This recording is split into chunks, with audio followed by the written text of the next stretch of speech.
Kita mulai ya. Assalamualaikum warahmatullahi wabarakatuh. Selamat pagi Bapak Ibu tim sel dan Saudara Abhan. Mungkin sudah datang sejak tadi pagi. Mohon maaf karena terlambat kira-kira 15 menit. Acara ini dimulai karena ada transisi tempat atau lokasi yang mestinya di sebelah. Seperti biasa ada alokasi waktu 1 jam 15 menit bagi peserta KPU maupun Bawaslu untuk nanti berdialog, pendalaman dan sebagainya oleh tim seleksi, tapi lebih dahulu Saudara Absan diminta untuk menyampaikan paparannya paling lama 10 menit. Silakan. Terima kasih Bapak Ketua.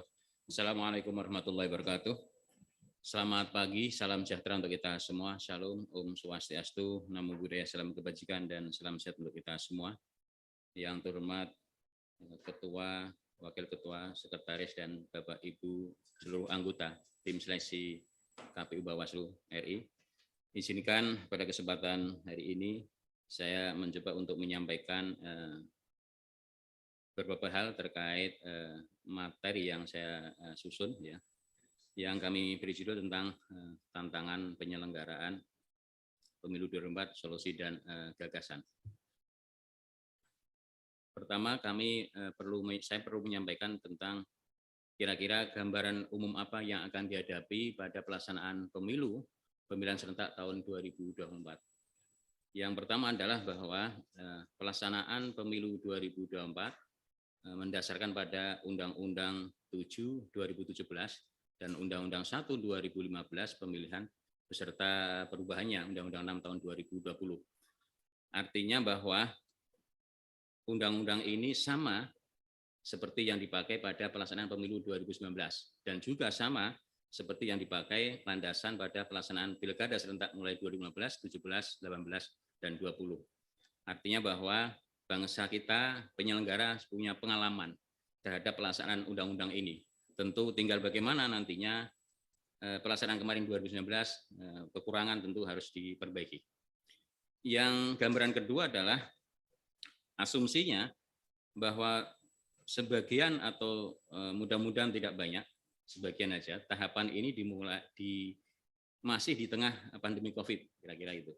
Nah, tentu ini menjadi konsekuensi penyelenggara nantinya untuk menyesuaikan diri ketika memang kondisi pandemi COVID ini belum berhenti. Yang ketiga adalah gambaran umum terkait dengan dukungan sarana infrastruktur internet.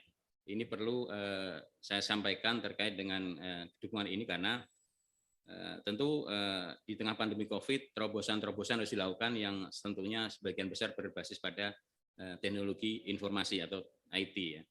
Maka kondisi real ini berdasarkan data dari Kominfo, sarana infrastruktur internet 4G di Indonesia dari total 83.218 desa kelurahan terdapat 670 desa yang kelurahan yang terlayani dengan internet. Tapi masih ada yang belum terlayani dengan internet. Ada sekitar 12.548. Ini dikategorikan ada 2 hal, yaitu desa yang 3T, tertinggal, terdepan, dan terluar, dan yang non 3T. Artinya inilah gambaran kondisi real mengenai dukungan infrastruktur internet. Bapak Ibu yang hormati, berikutnya saya menyampaikan beberapa isu krusial teknis penyelenggaraan pemilu 2024. Ya. Tahapan sesuai dengan undang-undang tentu banyak, tidak hanya ini. Mulai dari tahapan perencanaan anggaran dan sebagainya sampai pada tahapan pengambilan sumpah DPR sampai Presiden. Tetapi saya melihat bahwa setidaknya ada 5 tahapan yang ini yang krusial, yang tentu menjadi perhatian dari penyelenggara siapapun. Pertama adalah pendaftaran dan verifikasi partai politik. Tahapan ini saya kira penting karena dari situlah nanti kita bisa melihat berapa partai yang dinyatakan sah sebagai peserta pemilu dan mana yang tidak. Tentu kalau mengacu pada pengalaman 2019 banyak yang mendaftar, tetapi yang pada akhirnya disahkan sebagai peserta pemilu 2019 ada 16 partai politik. Yang kedua adalah tahapan pemutahiran dan penyusunan daftar pemilih yang nantinya akan menjadi basic data pemilih menjadi DPT. Seperti kita ketahui bahwa setiap penyelenggara pemilu persoalan DPT menjadi catatan tersendiri. Bahkan saya kira ini menjadi catatan kita kami sebagai penyelenggara waktu itu adalah misalnya penetapan DPT sampai ada DPT perbaikan ketiga, DPT HP 1, 2, dan 3. Nah, ke depan tentu sebagai anggota KPU. Yang berikutnya adalah terkait dengan tahapan kampanye. Kampanye tentu persoalan yang menarik karena ini juga menyangkut soal waktu. Bagaimana waktu yang efisien terhadap persoalan kampanye ini? Apakah nanti terobosan-terobosan tentu dengan kondisi pandemi, terobosan metode kampanye, saya kira media sosial menjadi bagian dari upaya untuk mengefektifkan kampanye itu. Dan yang ketiga adalah tahapan pemungutan dan penghitungan suara. Saya kira ini tahapan bisa dibilang sebagai puncak dari tahapan, yaitu pemungutan dan penghitungan suara. Ada catatan misalnya di dalam pemungutan dan penghitungan suara kemarin, misalnya banyak penyelenggara yang meninggal, baik dari jajaran KPU maupun pengawas pemilu.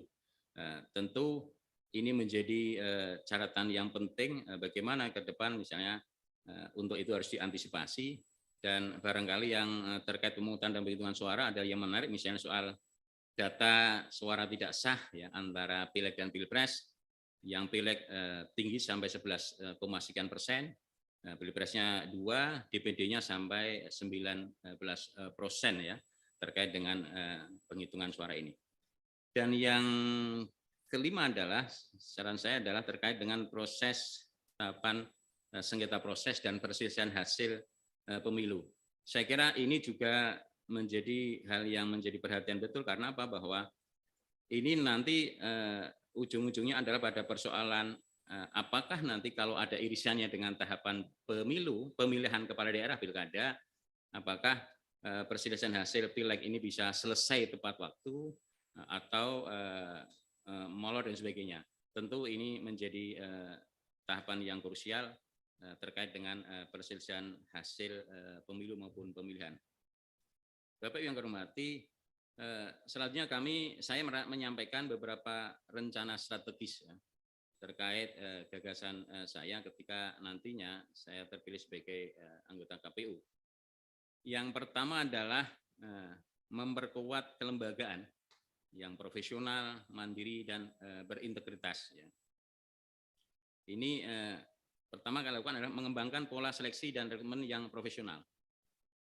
Karena apa? Bahwa KPU ke depan akan banyak melakukan proses seleksi dari mulai provinsi, kabupaten, kota. Tentu menggunakan banyak sumber daya manusia dari mulai tim atau tim sel atau pansel seleksi KPU provinsi maupun kabupaten kota. Dan Undang-Undang 7 menyebut bahwa pelaksanaan rekrutmen jajaran KPU provinsi kabupaten tersentral semuanya ada di RI pusat. Maka bagaimana 514 kabupaten kota, 34 provinsi ya, itu harus dilakukan proses rekrutmen dan waktunya sebagian besar tidak bersamaan, ada yang diirisan dengan tahapan dan sebagainya. Kemudian yang kedua, mengembangkan pola pembinaan BINTEK berorientasi pada kemampuan pemahaman regulasi dan kesakapan teknis dalam menjalankan tugas tahapan kepemiluan. Saya kira ini penting terutama pada jajaran ad hoc yang mulai kecamatan, desa, dan TPS, KPPS. Karena disitulah ujung tombak dari pelaksanaan pemilu. Yang berikutnya adalah mengembangkan budaya dan komitmen pada integritas, profesionalitas, dan ketaatan yang tinggi pada perundang-undangan. Saya kira ini menjadi hal yang harus menjadi perhatian di dalam penyelenggaraan, khususnya bagi penyelenggara pemilu. Berikutnya yang kedua adalah mengorganisir pemangku kepentingan dan stakeholder. Dalam hal ini maka perlu mengidentifikasi semua kebutuhan dan menghimpun pemangku kepentingan, para stakeholder yang memiliki kepentingan dan afiliasi pada penyelenggaraan pemilu. Satu contoh misalnya bahwa ketika pilihan nantinya adalah sebagian besar tahapan ada yang menggunakan teknologi IT, maka sinergitas dengan badan-badan lain misalnya BSSN, Kominfo dan sebagainya sangat urgent. Kemudian memberikan informasi yang memadai dan meyakinkan dalam rangka pemahaman yang utuh terhadap kerja-kerja KPU sebagai penyelenggara pemilu. Nah, saya kira ini misalnya sosialisasi kepada peserta pemilu penting secara masif agar tidak menjadi salah paham misalnya dalam proses tahapan awal misalnya penggunaan sipol, maka tentu sosialisasi kepada partai politik ya, harus masif ketika melakukan mengenalkan sipol di dalam proses pendaftaran partai politik. Yang berikutnya adalah melakukan koordinasi dan kerjasama yang intensif dan efektif dalam rangka mendukung dan sinergi yang kuat terhadap 1 menit lagi KPU. Oke, terima kasih. Kemudian berikutnya adalah ketiga, mengembangkan teknologi informasi penyelenggaraan tahapan pemilu yang mudah dan murah. Saya kira bahwa KPU periode-periode sebelumnya telah membangun beberapa sistem informasi. Tinggal bagaimana mengoptimalkan. Misalnya di dalam proses penghitungan dan rekapitulasi. Sudah ada sistem informasi yaitu Situng dan Sirekap. Situng digunakan pada pemilu 2019, kemudian Sirekap digunakan pada Pilkada tahun 2020. Tentu kalau saya menjadi terpilih sebagai anggota KPU maka tidak perlu kemudian membuat hal-hal yang sistem-sistem baru, tapi bagaimana ini yang di-sustainable-kan, ada keberlanjutan. Soal kekurangan itu yang harus dilengkapi, karena kalau membuat baru lagi, saya kira cost-nya tinggi. Jadi bagaimana mengoptimalkan sistem informasi yang sudah dibangun pada periode sebelumnya, kita kembangkan lebih efektif. Kemudian yang terakhir adalah persiapan pelaksanaan pemilu dan pemilihan serentak 2024 yang jangka pendek ini adalah mempersiapkan kebutuhan penyelenggaraan pemilu dan pemilihan serentak 2024, terutama pada menuntaskan segera perubahan PKPU yang ada, terutama PKPU tahapan dan PKPU yang tahapan teknis dan sebagainya, merencanakan program kegiatan penyelenggaraan tahapan secara matang, kemudian membangun sistem kebijakan yang akan diterapkan dalam penyelenggaraan tahapan secara terencana, akurat dan terbuka, mendayagunakan seluruh potensi dukungan dan kerjasama yang ada untuk menopang program dan kegiatan KPU secara masif dan partisipatif, menyiapkan teknologi informasi yang memadai seperti Silon, Sipol, Sidari, dan Sirekap sebagai alat bantu atau sebagai alat utama nantinya dalam penyelenggaraan tahapan pemilu yang murah, mudah bagi semuanya. Demikian yang dapat saya sampaikan. Mohon maaf atas segala kekurangan. Assalamualaikum warahmatullahi wabarakatuh. Waalaikumsalam warahmatullahi wabarakatuh. Baik, terima kasih Pak Abhan atas paparannya. Nanti teman-teman tim sel akan melakukan pendalaman, tapi saya akan mendahului.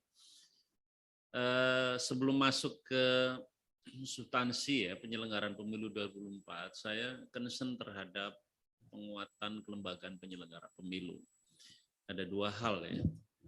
Pertama, bagaimana saudara nanti saat terpilih misalnya menjadi anggota KPU, menjadikan KPU sebagai organisasi yang kuat, kukuh, dan akuntabel di dalam membuat keputusan-keputusan KPU sebagai lembaga mandiri. Itu yang pertama.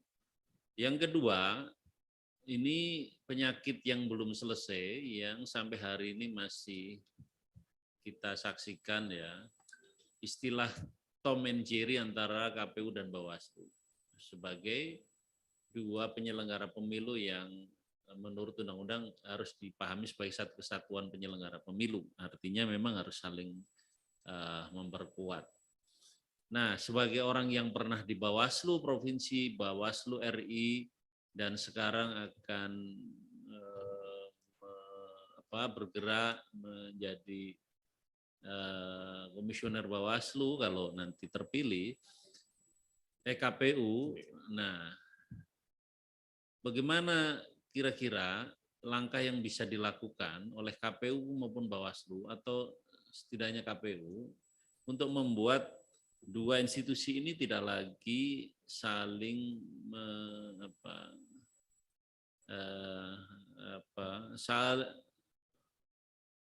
ego ya, saling menonjolkan egonya.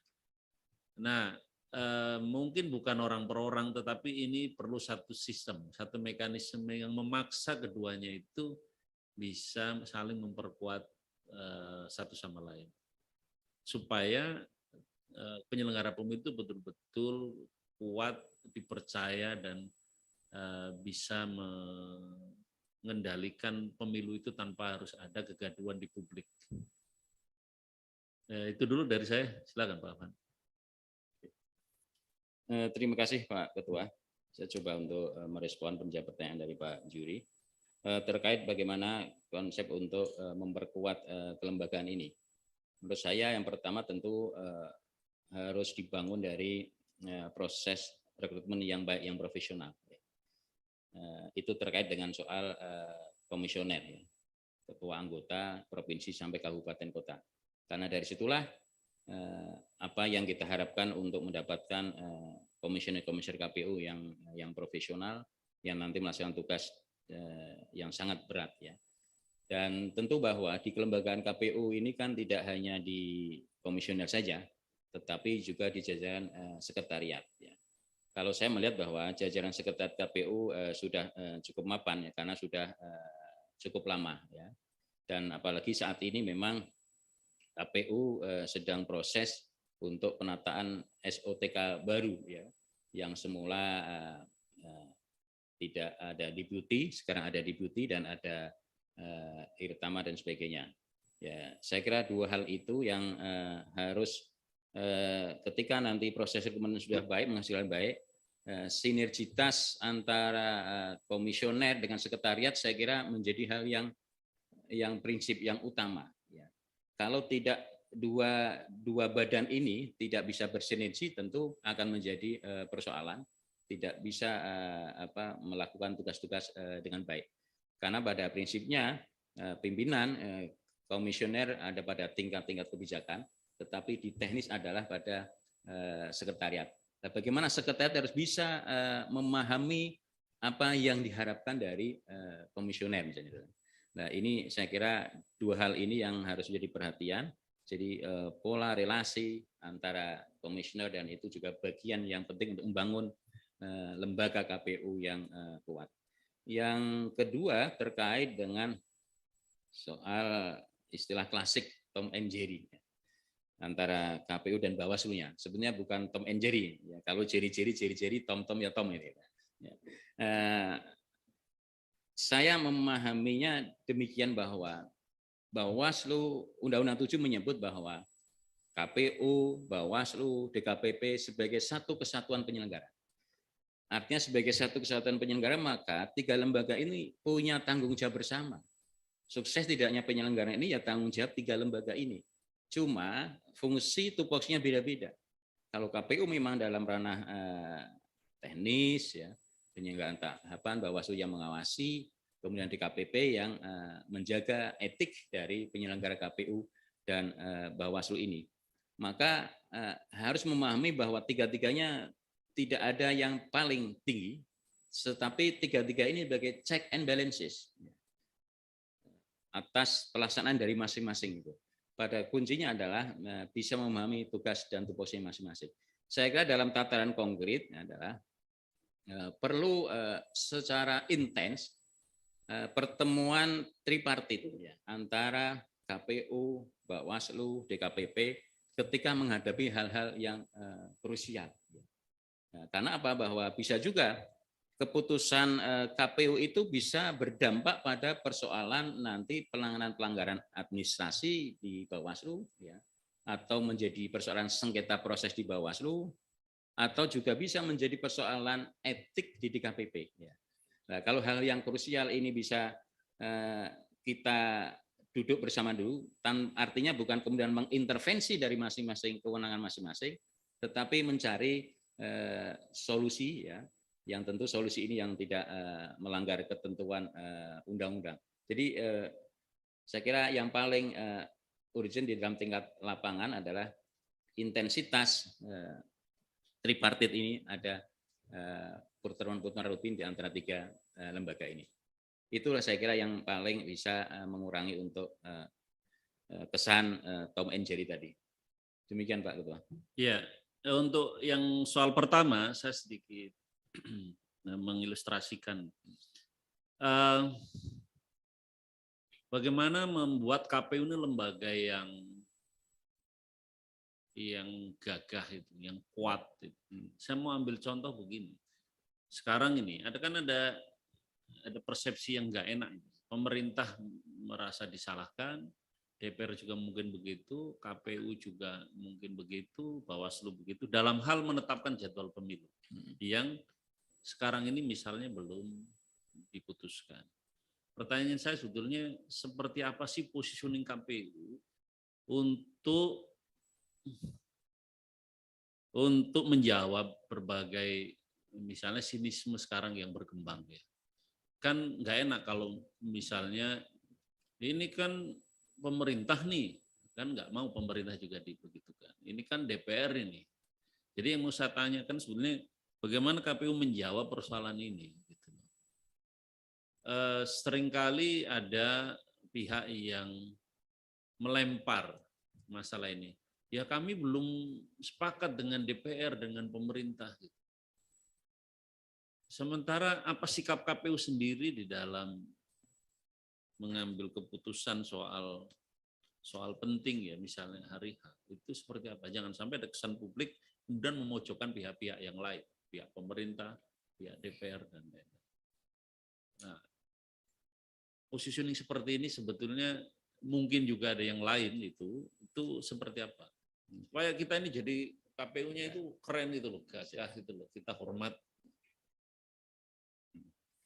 Terima kasih Pak Juri. Kalau mengambil satu contoh tadi Pak Juri sampaikan terkait dengan penetapan tahapan pemilu. Kita mengacu pada ketentuan undang-undang, kalau tidak salah 167 memang bahwa kewenangan penetapan jadwal ada di ranah KPU. Pertama itu. Yang kedua bahwa KPU sebagai lembaga mandiri ya, lembaga mandiri memang punya kewenangan itu. Tetapi ini KPU kan meskipun yang mandiri, tetapi ada lembaga-lembaga lain dalam satu negara ini. Artinya apa? Bahwa ada fungsi yang harus dilakukan koordinasi dengan lembaga lain. Ketika tadi ada DPR, ada pemerintah. Ya, meskipun pada akhirnya adalah KPU yang menetapkan, tapi menurut saya adalah harus juga diskusi dulu, kemudian koordinasi dulu terkait dari pemerintah seperti apa kita dengar, dari DPR itu seperti apa kita dengar, gitu kan. Tentu semuanya dalam rangka untuk mencari titik temu ya. Soal kewenangan memang kembalikan ya kepada kemandirian KPU, tapi sekali lagi ini kan dalam satu negara ya, ada eksekutif, ada legislatif, ada lembaga yang mandiri.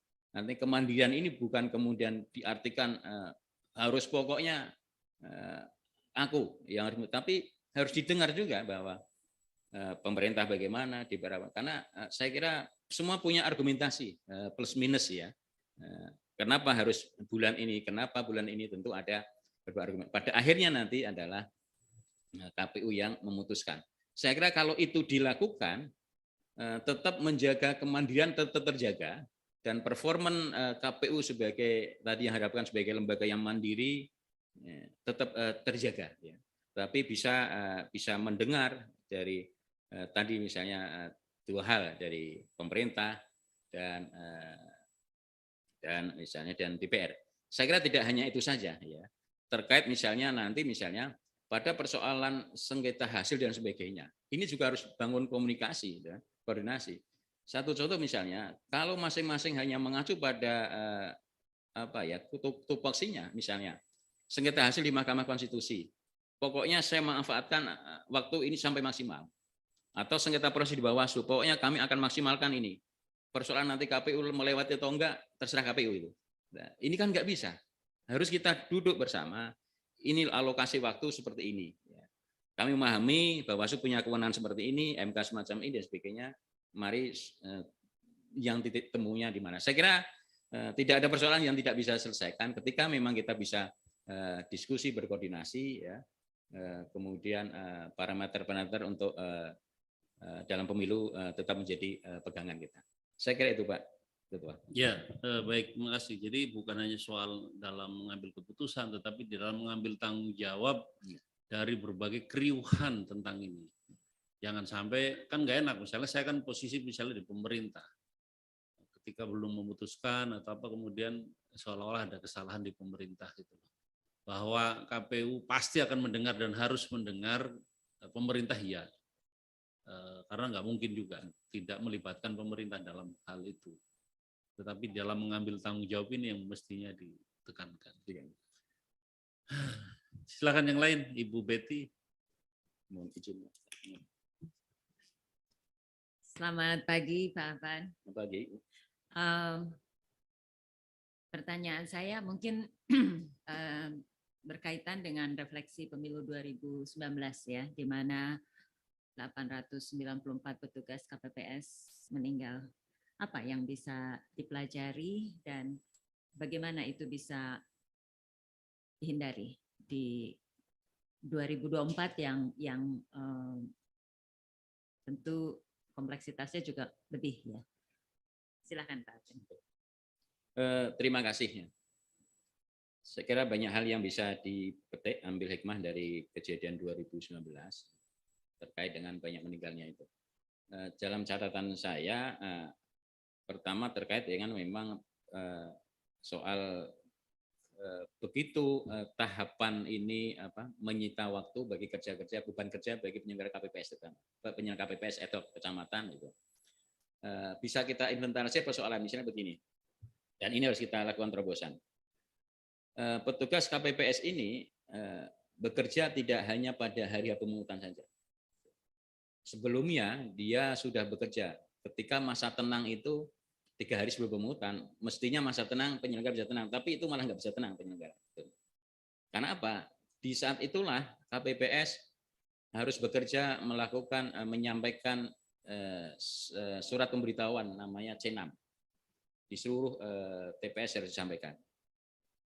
Kemudian yang kedua, ya, mereka juga harus mempersiapkan logistik. Hari tenang itu harus memastikan bahwa logistik sudah sampai. Bayangkan yang terjadi yang hampir saya lihat itu adalah bisa juga sebelum malam pemungutan itu mereka tidak tidur kira-kira. Karena harus mempersiapkan logistiknya, mengecek. Ya. 3 hari sebelumnya harus menyampaikan salinan C6 dan sebagainya, pemberitahuan tadi. Hari malamnya tidak tidur juga menyiapkan.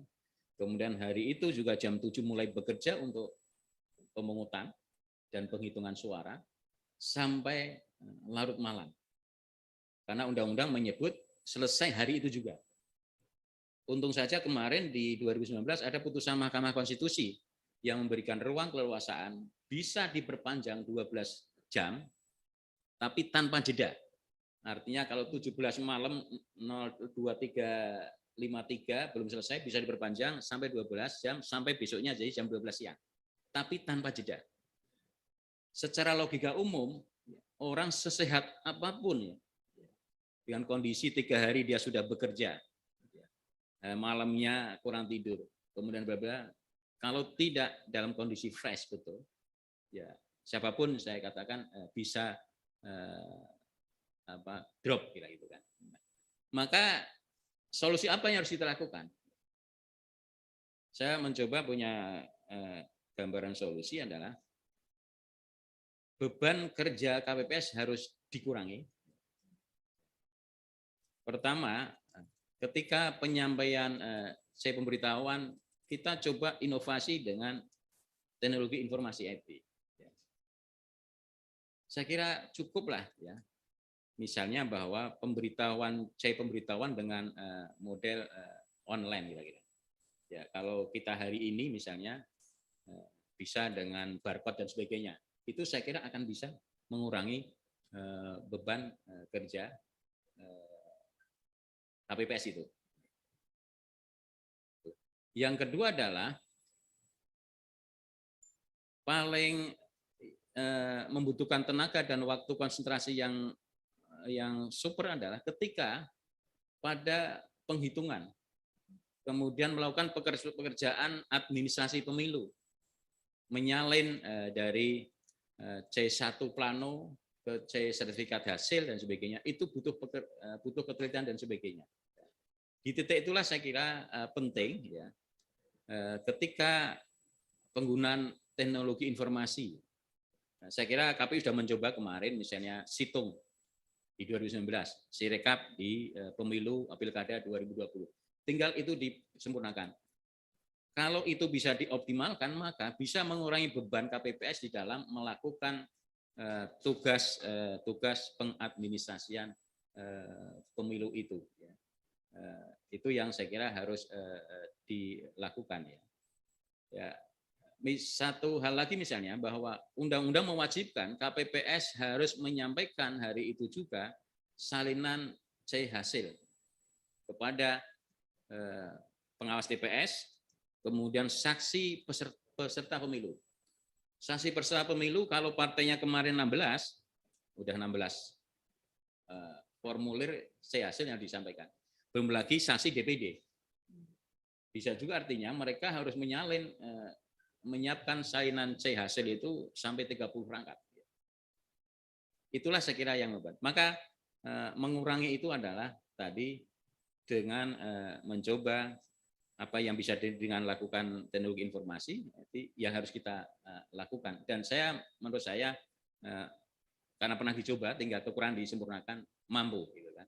Nah, kita tadi petakan dari daerah yang tadi tidak bisa internet, saya kira ini juga masih ada waktu 2 tahun. Bagaimana KPU nanti berkoordinasi dengan stakeholder terkait, misalnya Kominfo kita dorong, kemudian penyedia provider yang ada di Indonesia kita dorong untuk bagaimana ini bisa enggak untuk memberikan fasilitas-fasilitas itu. Yang kedua, saya akan mencoba, tapi saya kira nanti perlu kajian dari sisi hukum dan sebagainya. Ketika pemungutan suara, saya kira enggak ada masalah. Jam 7 sampai jam 1 itu selesai, bahkan selesai sebelum itu. No problem. Enggak ada masalah. Artinya masih fresh juga. Persoalan ada pada penghitungan dan melakukan pekerjaan pengadministrasian itu. Nah, saya akan mencoba seandainya ini nanti di sisi undang-undang kita kaji bisa, KPPS itu beranggotakan 7. Ya, kita buat misalnya 2 panel di dalam penghitungan, panel A, panel B. Barangkali itu bisa mengurangi beban kerja KPPS. Ini memang soal teknis betul. Tapi dari hal yang teknis ini yang dampaknya besar. Ini soal teknis betul. Karena apa? Bahwa begitu orang sudah kondisi kurang fresh, bisa juga human error-nya tinggi. Ketika menyalin dari C1 yang plano besar yang tali-tali itu kemudian disalin ke dalam sertifikat hasil, bisa juga salah. Mau menulis 3 tulis 8 menjadi 3, itu yang jadi problem itu. Karena kondisi memang sudah loyo dan sebagainya, human error mungkin itu kan. Nah, disitulah maka saya ingin mencoba, seandainya misalnya dimungkinkan dari sisi undang-undang, ya, kita buat 2 panel dalam penghitungan suara di TPS itu mungkin mengurangi beban dari mungkin akan lebih cepat, ya. Lebih cepat sehingga beban waktu dan sebagainya akan terselesaikan. Demikian Ibu Babi. Baik, satu lagi. Tadi ada beberapa tahapan ya di dalam pemilu. Saya tertarik untuk melihat di bagian pemutakhiran dan penyusunan daftar pemilih ya. Ini kan beberapa kali menjadi isu gitu ya. Apa terobosan yang Pak Haban pikirkan belajar dari pengalaman-pengalaman sebelumnya? Silakan. Pertama terkait dengan pemutaran data pemilih ini adalah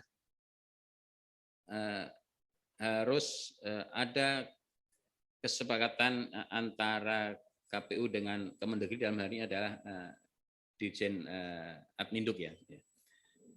Dirjen Adminduk ya, kalau nggak Dirjen Adminduk ya. Artinya dengan Kemendagri soal data. Jadi pertama harus dibangun kesepakatan data awal mana yang mau dipakai. Apakah datanya dari KPU atau data dari Kemendagri. Kalau sesuai norma undang-undang maka bahwa ya data yang dipakai awal adalah data dari Kemendagri.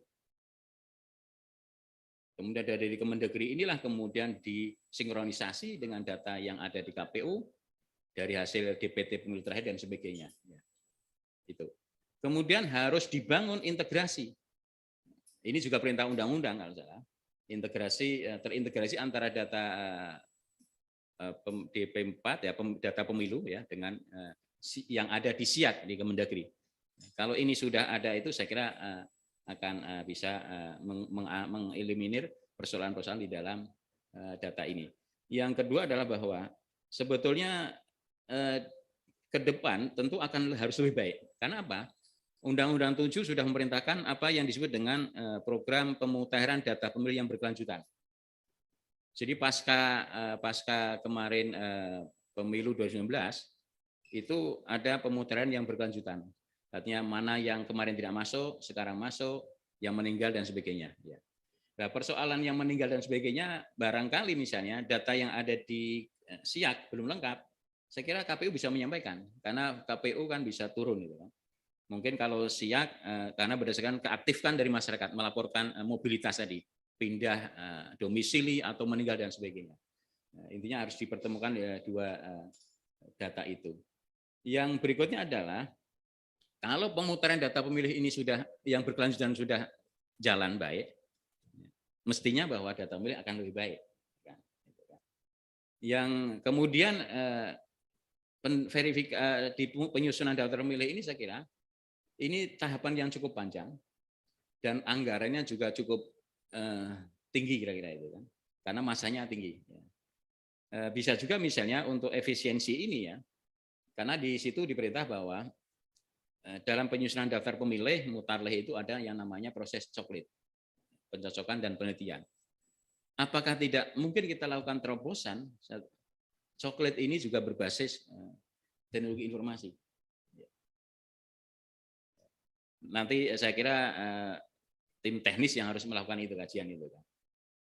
Ya tadi saya kira kita coba kalau memang itu mungkin itu akan bisa tadi mengurangi beban pekerjaan PPDP atau Pantarleh dan mungkin barangkali anggaran. Dari buku laporan KPU 2019 ya, ada dalam satu bab menyebutkan bahwa pemilu 2019 bisa dalam tahapan mutarleh ini bisa mengurangi, meminimalisir beban anggaran. Jadi beban anggaran itu bisa dikurangi sampai 1 triliun ya di dalam mutarleh ini. Karena apa? Menggunakan data pemilu Pilkada 2018 yang sudah dimutarlehkan itu kemudian tidak dimutarlehkan sehingga itu bisa efisiensi. Nah, kalau ini bisa pemutaran data pemilih yang berkelanjutan ini bisa bagus, mestinya kita tidak perlu banyak ya anggaran di dalam pemutaran data pemilih, dan apalagi kalau memang bisa ditempuh dengan jalan penggunaan teknologi IT dalam coklit. Saya kira itu. Sebetulnya kan memang sangat masuk akal ya bahwa program pemutahiran data pemilih yang berkelanjutan ya. Pada kenyataannya kok nggak kejadian. Menurut Pak Afan, problemnya di mana sih? Maksudnya kalau di analisa apa yang membuat ini tidak kejadian gitu ya, selain bahwa coklitnya nanti bisa dilakukan menggunakan TI, tapi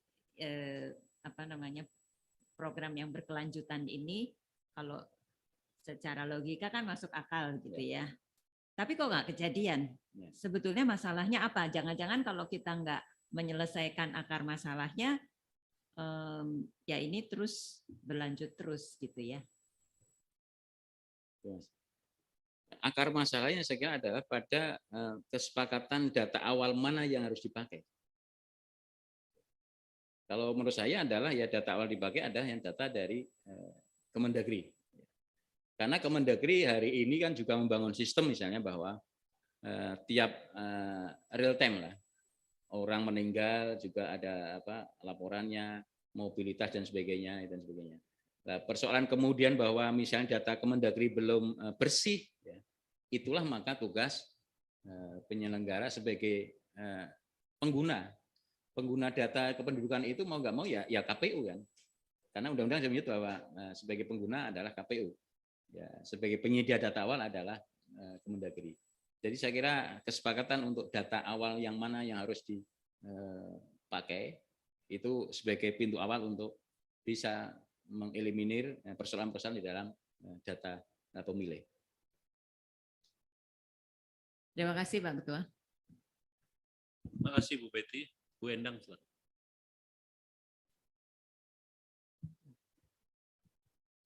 Oke, terima kasih Pak Ketua.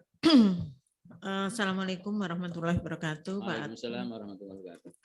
Selamat Pak Afan sebelumnya ya. Ini dari Bawaslu ke KPU ya. Tentu ada alasan tertentu juga, nanti tolong sebelum menyampaikan pertanyaan saya itu dijawab kenapa sih dari Bawaslu kok ingin ke KPU ya. Nanti dijawab. Ada beberapa pertanyaan saya yang ingin saya klarifikasi ya. Dicatat aja Pak. Yang pertama itu menurut Bawaslu, menurut Pak Abhan ya, Bawaslu itu perlu nggak sih dalam proses pengawasan itu memperhatikan atau memperdomani peraturan KPU ya dalam melakukan pengawasan tahapan. Nah ini nanti kan masalahnya Bapak jadi KPU, mengeluarkan peraturan KPU dan diawasi juga oleh Bawaslu dalam pelaksanaan itu. Hal ini terkait misalnya saya ingin terus terang aja ingin menyampaikan beberapa hal. Yang pertama, putusan Bawaslu 9 Januari 2019 di mana merekomendasikan untuk meloloskan salah satu pengurus partai politik menjadi calon DPD. Yang ini bertentangan dengan putusan MK 30 tahun 2018 PUU. Ya, sehingga gimana menurut Bapak ini? Kenapa bisa seperti itu dan apa landasannya? Kemudian juga terkait dengan interpretasi atau tafsir dari Bawaslu untuk masa tunggu bagi mantan narapidana untuk bisa mencalonkan diri jadi calon kepala daerah. Ya, tafsir ini juga sangat berbeda dan tidak memperdomani putusan MK 56 tahun 2019 PUU.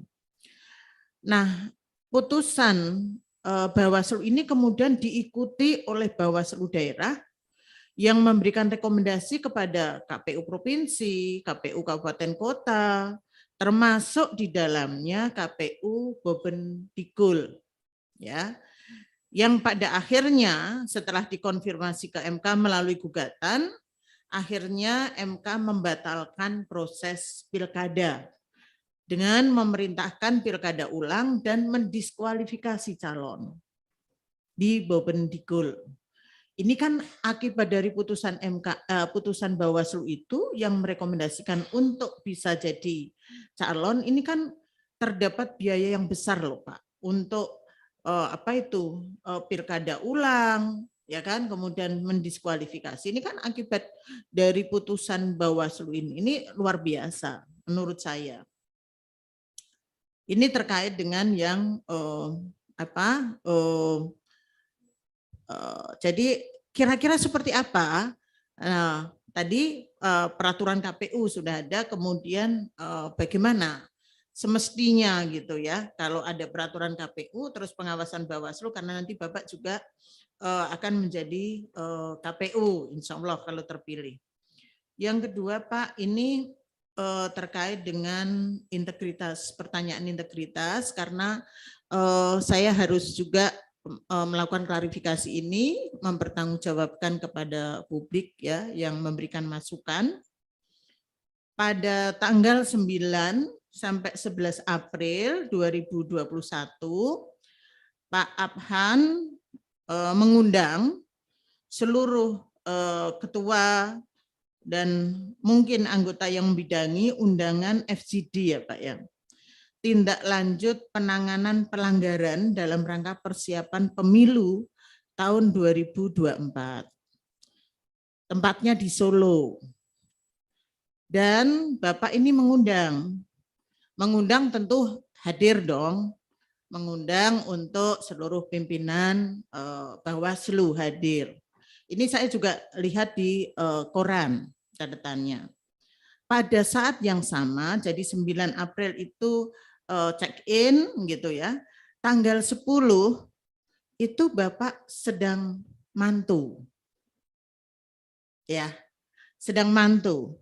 Pertanyaan saya, apakah ini merupakan sekaligus gitu ya, mengundang hadirnya apa itu Bawaslu provinsi atau seperti apa, dan menurut Bapak kira-kira seperti apa? Karena ini menjadi sorotan publik dan ada masukan sehingga saya harus mempertanggungjawabkan itu.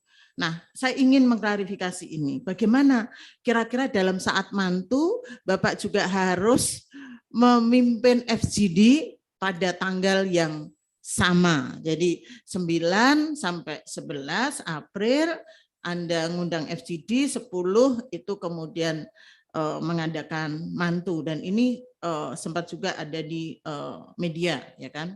Ini saya mohon untuk ada klarifikasi.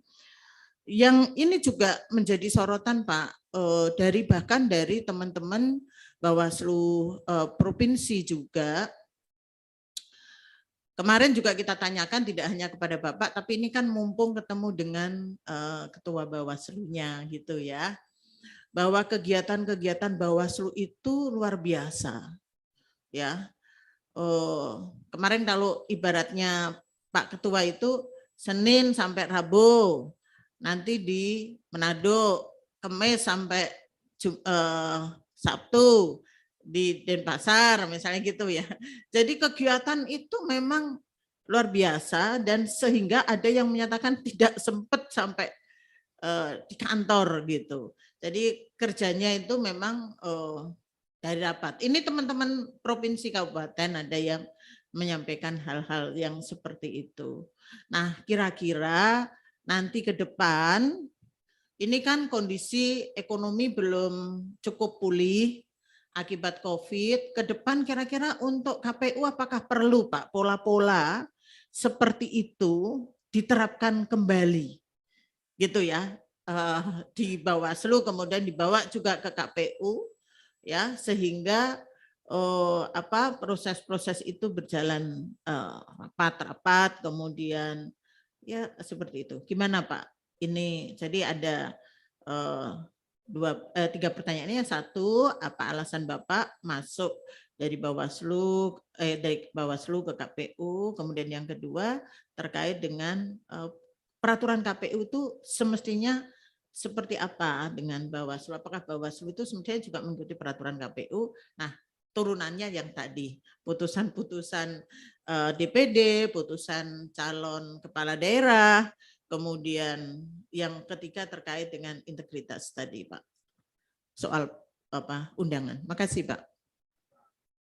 Pak Ketua, saya nyambung 1 menit saja Pak, karena berkaitan dengan Bu Endang. Boleh ya Pak Ketua ya? Ya. Jadi saya sama dengan Bu Endang ya, karena Pak Abhan ini kan baru 1 kali di Bawaslu, Pak, sudah 2 kali? Baru sekali. Baru ya, sekali. Apa kok tiba-tiba daftar KPU itu apa kastanya KPU itu lebih tinggi daripada Bawaslu? Atau mungkin KPU itu gajinya lebih besar daripada Bawaslu? Nah, ini yang kemudian perlu diklarifikasi ke kita. Dan yang kedua terkait integritas ini juga, Pak Abhan pernah ya mendapat peringatan keras dari DKPP ya. Nah, itu nanti tolong diklarifikasi. Makasih Pak Ketua. Terima kasih Bu Endang dan Prof. Edward Umar. Terkait dengan dari Bu Endang bagaimana soal ini peraturan KPU, tapi case-nya adalah pada persoalan calon anggota DPD yang merangkap sebagai pengurus partai politik. Ya. Yang terkait dengan yang DPD ini ya, saya coba mengingat adalah jadi pada waktu itu ya, salah satu calon DPD itu adalah masih sebagai pengurus. Kemudian berjalan pendaftaran sampai pada proses daftar calon sementara. Waktu itu belum ada putusan Mahkamah Konstitusi kalau saya ingat nanti, kalau nggak salah ya. Sehingga berjalanlah itu proses sampai DCS. Setelah DCS kemudian ada putusan Mahkamah Konstitusi yang harus memilih, kira-kira itulah. Tidak boleh rangkap antara pengurus partai politik dengan calon DPD. Kalau DPD ya DPD-nya, maka mundur partainya. Kalau partai ya mundur dari DPD-nya. Tapi itu sudah di tengah jalan, kira-kira itu. Kemudian kalau tidak salah waktu itu di TMS-kan oleh KPU. Kemudian mekanisme itu memang adalah pengajuan pelanggaran administrasi ke Bawaslu. Kami di dalam mengadili, memproses, memeriksa permohonan permohonan atau pelanggaran administrasi itu, mendengar beberapa ya saksi dan juga para pihak, yang pada akhirnya kami memberikan putusan intinya demikian ya, intinya demikian. Bahwa ini harus dinyatakan MS dulu si calon DPD ini. Kalau nanti terpilih, ya, maka harus memilih. Kalau masih masih berlanjut ke DPD, maka harus mundur dari partainya. Kira-kira itu. Tetapi memang akhirnya kami menyatakan memenuhi syarat. Pertimbangan kami waktu itu pleno adalah antara lain bahwa ini sudah dalam proses di tengah-tengah tahapan. DCS juga bagian dari tahapan gitu. Jadi bukan dari awal ketentuan norma putusan MK itu bukan dari awal ketika proses pendaftaran, tapi sudah di tengah jalan DCS, daftar calon sementara, nanti mau ke daftar calon tetap. Maka yang kami putuskan waktu itu adalah menyatakan MS, ya, tetapi dengan pilihan, ya, kalau nanti terpilih harus mundur dari parpol, itu. Dan ini sebetulnya juga ada putusan dari Mahkamah Agung. Ya. Saya tidak ingat pasti putusan Mahkamah Agung apa, tapi hampir sama dengan yang kami putuskan waktu itu, kira-kira itu. Ya. Kemudian yang kedua mengenai tafsir narapidana, khususnya kalau membaca case-nya ada di Bovendikul, izin bisa menjelaskan case-nya dulu ya. Pertama bahwa di Bovendikul waktu itu calon oleh KPU Kabupaten Bovendikul dinyatakan memenuhi syarat yang tadi napi itu. Dinyatakan memenuhi syarat. Masuk sebagai calon MS. Ya. Sudah berjalan, sudah dinyatakan MS. Belum ada persoalan ke Bawaslu. Ya. Kemudian seingat saya adalah bahwa setelah dinyatakan MS, kemudian di Bovendikul diambil alih oleh KPU RI. Masalah itu ambil alih. Kemudian oleh KPU RI dinyatakan didiskualifikasi. Yang semula dinyatakan MS oleh KPU, kemudian dinyatakan TMS tidak memenuhi syarat oleh KPU, SK itulah kemudian yang diajukan menjadi sengketa proses di Bawaslu Bovendikul. Di dalam sengketa proses Bovendikul itulah maka Bawaslu menyatakan bahwa yang bersangkutan memenuhi syarat dari sisi norma yang Bawaslu yang kami pahami. Memang ada perbedaannya adalah soal kalau dari fakta kami bahwa ada putusan kalau nggak salah bebas bersyarat atau apa itu, kemudian ada denda. Ya. Dari fakta-fakta persidangan memang ada bukti bahwa dendanya sudah dibayar, sehingga hitungan kami waktu itu bahwa setara dari bebas bersyarat itu kalau nggak salah itu sudah ada jeda 5 tahun, ya masa idah, ya. Jedanya itu sudah 5 tahun ya. Sehingga kami khususnya di Bawaslu Bovendigul menyatakan yang bersangkutan memenuhi syarat. Kemudian akhirnya disengketa di Mahkamah Konstitusi. Mahkamah Konstitusi menggali lagi bahwa yang bersangkutan tidak memenuhi syarat. Jadi itulah memang tafsir yang kami lakukan di dalam proses di kasus Bovendigul ini. Yang ketiga mengenai klarifikasi mengenai Saya interupsi sebentar, Ya. 1 menit 30 detik aja. Jadi menurut Pak Abhan dan Komisioner Bawaslu bahwa bebas bersyarat itu tidak dalam masa menjalani pidana atau sudah dianggap sebagai bebas? Sudah dianggap sudah bebas karena di luar penjara. Oke. Ya. Berarti dengan demikian orang yang mendapat pidana percobaan juga terhitung dia nggak dipidana.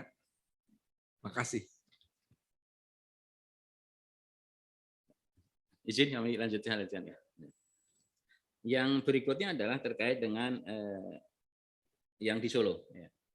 Jadi perlu saya sampaikan bahwa memang pada tanggal 11 April saya mantu anak saya yang pertama di Solo. Nggak salah 11 April. Ya. Karena waktu itu COVID kan naik turun. Awalnya saya sebenarnya mau mantu di bulan Februari atau berapa. Kemudian karena waktu itu tidak memungkinkan, di Solo nggak ada izin, akhirnya sampai pada limitnya karena menjelang puasa kira-kira. Kalau nggak salah tanggal 13, 12-nya itu puasa, maka tanggal 13-nya puasa, maka tanggal 11 itu hari Sabtu saya mantu. Oh, 11 mantu ya. Oh ya, 10.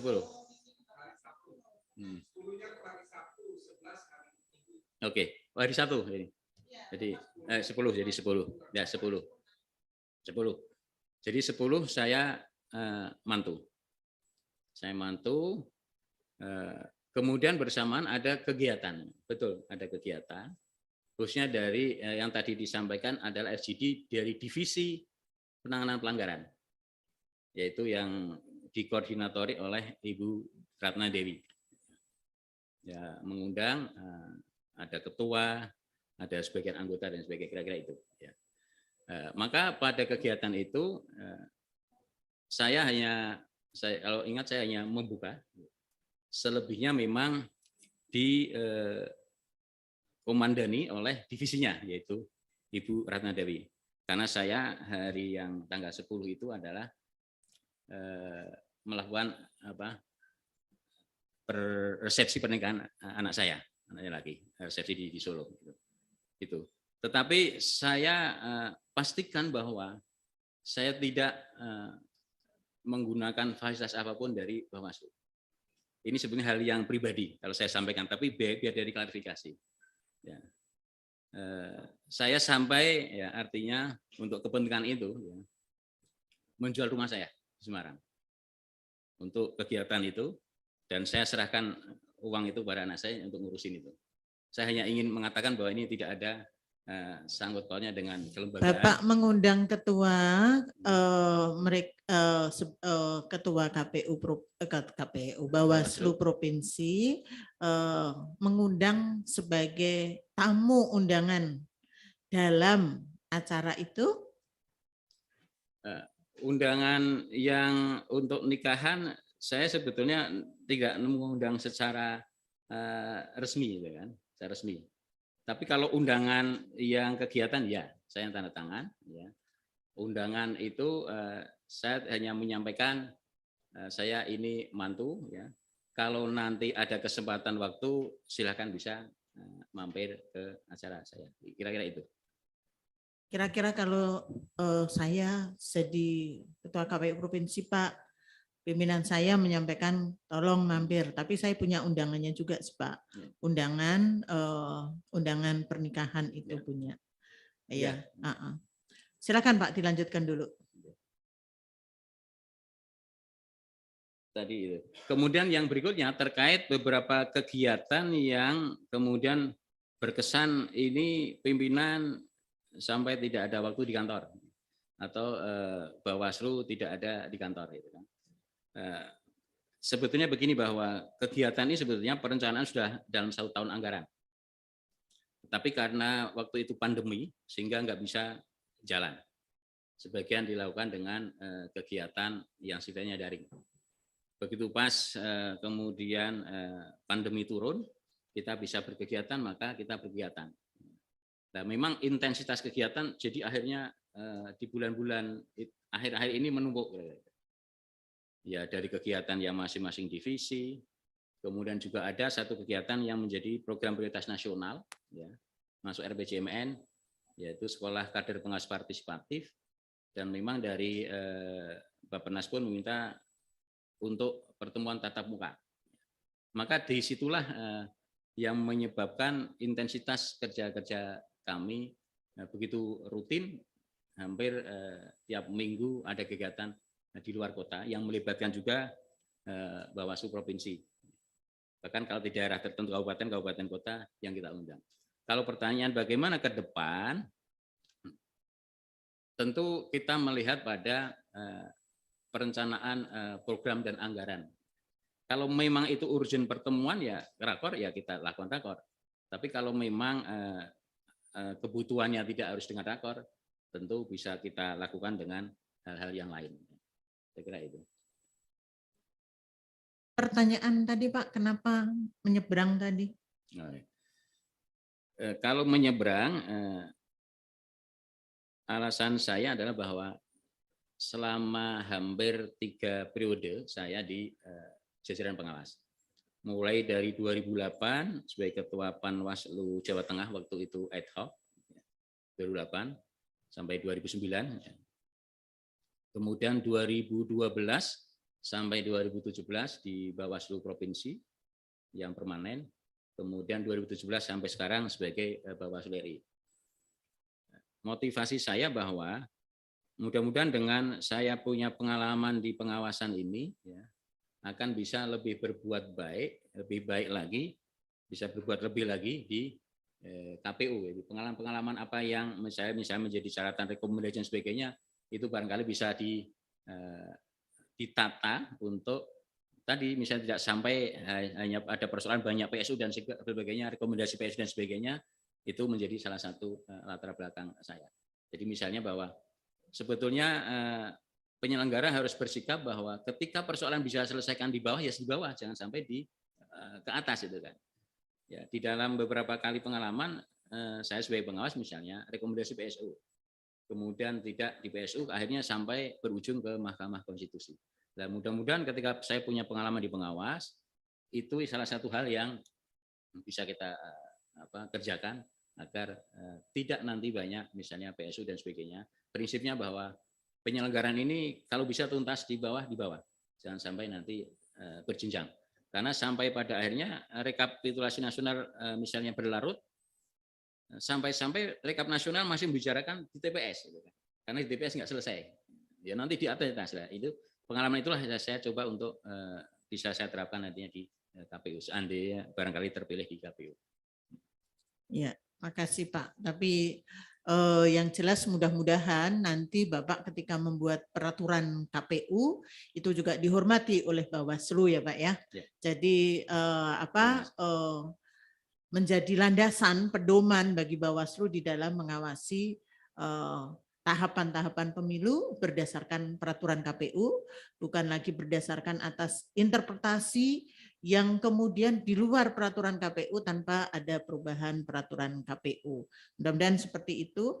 Dan ini ada juga yang mau saya sampaikan bahwa pada saat kegiatan tersebut memang ada undangan, nanti bisa saya sampaikan undangan kepada teman-teman yang ada di provinsi. Makasih Pak Abhan atas klarifikasinya. Mohon maaf. Assalamualaikum warahmatullahi wabarakatuh. Waalaikumsalam warahmatullahi wabarakatuh. Pak Erlangga ada. Makasih Ketua.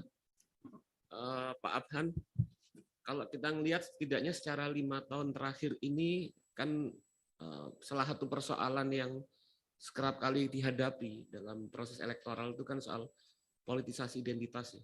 SARA, terus kemudian fake news. hoax dan ya polarisasi berbasis ya identitas. Nah, kalau Anda lihat ini 5 tahun ini marak, apa kemudian pertama evaluasi Anda terhadap KPU selama 5 tahun terakhir ini yang masih dianggap belum optimal untuk menghadapi isu-isu persoalan tersebut, dan apa yang akan Anda lakukan ketika Anda menjadi KPU ke depan untuk mengantisipasi persoalan ini? Terima kasih. Terima kasih Pak Erlangga. Terkait potensi pelanggaran tadi, hoax, ujaran kebencian, politik identitas dan sebagainya. Memang kalau bicara ini tidak hanya menjadi ranah tanggung jawab ansih KPU. Ya. Karena seperti tadi disampaikan bahwa ada ruang-ruang yang di dalam pengawasan penanganan pelanggaran itu menjadi kewenangan di Bawaslu sebagai lembaga yang memang mengawasi, melakukan tindakan proses hukum, law enforcement-nya ada di sana. Ya. Tetapi juga bahwa Bawaslu juga punya keterbatasan. Jadi contoh misalnya bahwa hoax, ujaran kebencian dan sebagainya banyak tidak diatur di dalam Undang-Undang Pemilu. Maka ketika tidak diatur Undang-Undang Pemilu, maka menjadi wilayah pidana umum, ada di kepolisian dan sebagainya. Yang perlu adalah bagaimana membangun sinergitas ya di antara penyelenggara ini dengan lembaga lain, misalnya cyber dan sebagainya. Saya misalnya di Bawaslu kemarin dalam mengatasi maraknya hoax di media sosial dan sebagainya, ada kami kerjasama dengan platform yang ada di Indonesia. Jadi mekanisme yang kami bangun waktu itu adalah kalau ada laporan atau temuan dari kami, medsos-medsos yang hoax, ujaran kebencian dan sebagainya, kami sampaikan kajian, kami sampaikan kepada platform yang ada di Indonesia ini untuk di take down. Semua hampir di take down, nggak ada yang take down. Kalau nggak ada itu nanti kami lapor kepada Kominfo. Ya. Nah, kemudian apa yang bisa dilakukan oleh KPU, saya kira kalau saya nanti kalau intervensi saya juga akan mengkaji apakah dimungkinkan misalnya KPU membuat norma yang karena di sini tidak ada, ya, membuat semacam norma yang memberikan sanksi ya terkait dengan itu untuk efektivitas. Ya. Satu contoh kemarin ketika pemilu ini dilakukan ya di PKPU kemarin di pilkada masa pandemi ini soal APD, alat pelindung diri. Jadi soal protokol kesehatan, protokol COVID. Ya. Kalau ansih membaca undang-undang bahwa memang itu menjadi kewenangan lembaga lain, ya, ada di wilayah kepolisian atau Satgas COVID. Ya. Tetapi waktu itu kami sepakat dengan KPU, bagaimana kalau di norma KPU, kami menormakan waktu itu KPU menormakan bahwa ketika ada persoalan COVID ini, Bawaslu diberikan mandat oleh KPU untuk melakukan tindakan menertibkan, bila perlu menurunkan, menghentikan kegiatan itu. Diskusinya panjang. Waktu itu diskusi panjang. Loh kenapa Bawaslu kok diperintah sama KPU? Kita egaliter, kita sama itu kan. Untuk azas kemanfaatan, atas nama kemanfaatan, dan ini karena kalau harus melalui mekanisme ada di Satgas COVID pidana lama lagi. Bisa-bisa itu pelaksanaan kampanye yang melanggar COVID selesai udah ini sudah tersebar kira itu. Itu yang dinormalkan di PKPU, kemudian kami bisa action. Ya. Saya berharap seandainya itu, ya, nanti beberapa kami kaji, saya kaji, seandainya memang dimungkinkan bisa dinormalkan di KPU, ya, dan tentu harus bicara, ya stakeholder dan sinergi di antara lembaga harus ada untuk itu. Jangan sampai nanti kemudian norma pengaturan ini nanti ditentang oleh pihak-pihak lainnya. Saya kira itu Pak Erlangga. Terima kasih. Terima kasih Pak Erlangga. Prof. Hamdi terakhir.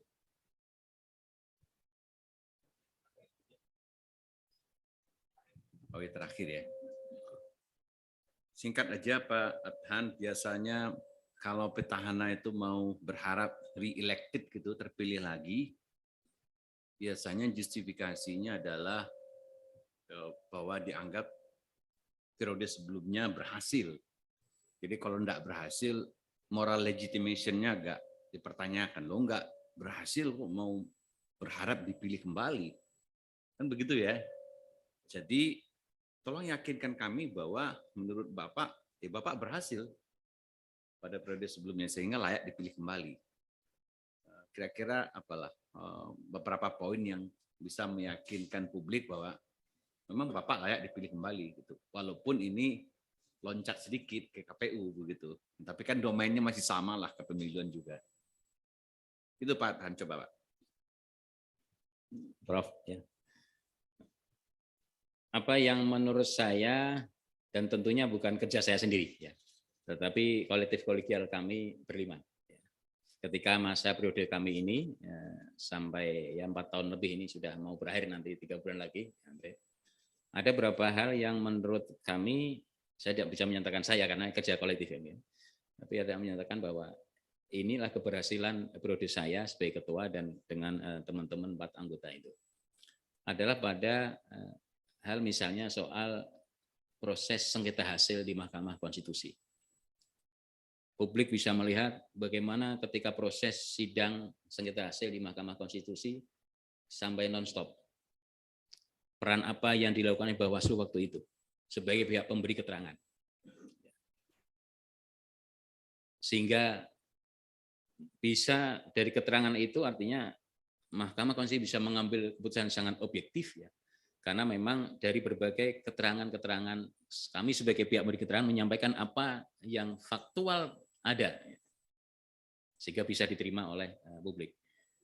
Nah, ini berangkat dari beberapa persoalan proses yang kami selesaikan. Jadi persoalan yang diproses ini kami selesaikan sehingga tidak banyak residunya kemudian sampai ke MK. Ya, itu yang saya kira bagian dari keberhasilan kami. Dan itu mohon maaf Pak, diapresiasi oleh Mahkamah waktu itu bahwa Bawaslu sudah melakukan banyak hal di dalam persoalan proses sehingga yang di sini tidak terlalu banyak residunya mengumpul di itu. Ya. Yang kedua adalah ketika proses pasca penetapan rekap di KPU kalau saya tanggal 20 berapa saya nggak ingat lupa, Mei, di bulan Mei ya. Yang waktu itu dianggap kenapa yang agendanya 22 kok maju itu kan. Kemudian waktu itu yang didemo oleh massa banyak sampai 2 hari 2 malam kantor Bawaslu ada dikepung dengan itu. Kami bisa tentu bersama-sama dengan aparat kepolisian bisa menenangkan kembali dan itu akhirnya massa bisa bubar itu. Saya kira ini bukan peran Bawaslu saja tapi ada aparat keamanan.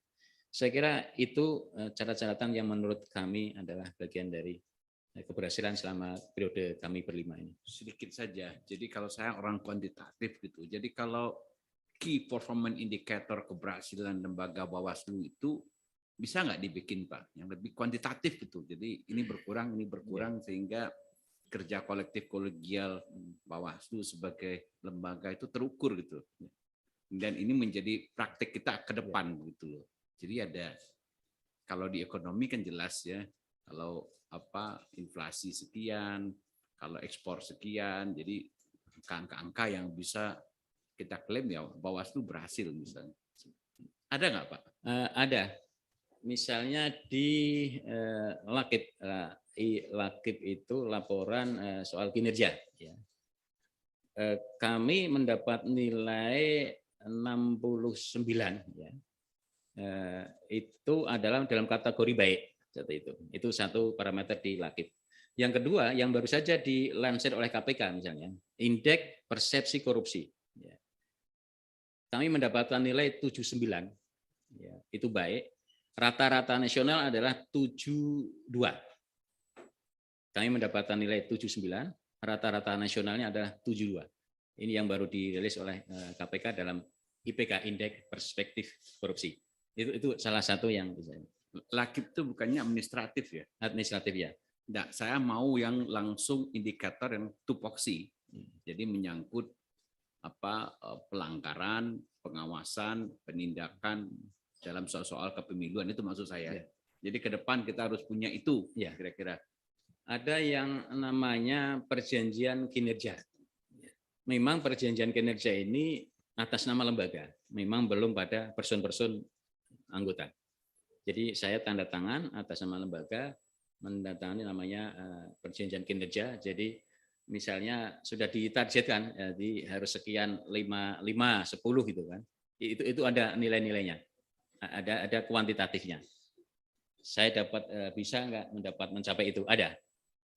Jadi dengan berdasar begitu, Bapak cukup confident bahwa sebagai lembaga yang kebetulan Bapak adalah pimpinannya, Bapak klaim cukup berhasil. Demikian. Oke, jadi Bapak merasa punya legitimasi untuk itu. Oke, apakah sudah pernah? Oke, jadi ini standar kita sebagai tim sel. Saya kira dulu Pak Adhan juga akrab di tahun 2017. Kita akan bertanya, kalau kita andaikan Bapak terpilih ini satu komisioner KPU pusat, masih ada 6 lagi yang layak. Kira 6 lagi yang layak Bapak siapa? Kami yakin bahwa karena ini orang-orangnya itu juga dalam komunitas kepemiluan yang sama, sedikit banyak pada mengenal. Siapa Pak? Kira-kira 6 lagi yang Bapak pantas. Dari 28 kontestan ini. Terima kasih. 28 ya. 28. Terima kasih Prof. Tanpa mengurangi hormat kepada Prof atas pertanyaan itu, boleh tidak kalau saya menyampaikan dalam bentuk tertulis? Oh, boleh. Ya. Saya sampaikan dalam bentuk tertulis. Boleh. Ketua. Setelah ini kita tagih ya. Ya. Tagih enggak? Biasanya ditanya, minta tertulisnya. Saya akan tertulis. Saya siapkan tertulis. Nama-namanya. Silakan. Makasih Pak Afan. Makasih Pak Ketua. Baik, terima kasih Pak Hamdi dan terima kasih untuk Pak Abhan. Anda sudah selesai melewati waktu yang kita jadwalkan 1 jam 15 menit persis. Dan nanti dari paparan, dialog akan menjadi pertimbangan buat tim sel. Terima kasih, silakan. Terima kasih Pak Ketua. Mohon izin saya menyampaikan yang tertulis ini. Sekretariat bantu deh ambil itu tulisnya itu.